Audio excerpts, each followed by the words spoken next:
ਜੱਟ ਗੈਂਗ ਨਹੀਂ ਬਣਾਉਂਦੇ ਗੈਂਗ ਰਨ ਕਰਦੇ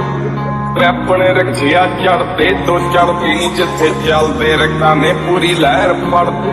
ਬੰਦੇ ਜਿਗਰੇ ਵਾਲੇ ਆ ਸਾਡੇ ਨਾਲ ਖੜਦੇ ਨੀ ਤਿੰਨ ਢਲਦੇ ਹੀ ਤੁਝੇ ਸ਼ੁਰੂ ਦਿਨ ਬੱਲੀ ਕਿੰਨੇ ਟੱਕ ਨੇ ਪਿੰਡ ਤੇ ਨਾ ਤੂੰ ਗਿਣ ਬੱਲੀ ਹੋਇਆ ਵੈਲ ਪੁਣਾ ਕਰਦੇ ਨੂੰ ਚਿਰ ਬੱਲੀ ਮਿੰਟ ਲੱਗਦਾ ਨੀ ਖੋਲਦੇ ਇਹ ਸਿਰ ਬੱਲੀ ਉਹ ਲੱਖ ਮੇਰਾ ਕਹਿੰਦਾ ਜਿੱਤਰੀ ਤੂੰ ਦੁਨੀਆ ਕੰਮ ਮੇਰੇ ਕਹਿੰਦੇ ਤੈਨੂੰ ਜੇਲ੍ਹ ਭੇਜਣਾ ਔਰ ਪਹਿਲਿਆਂ ਦੇ ਲਈ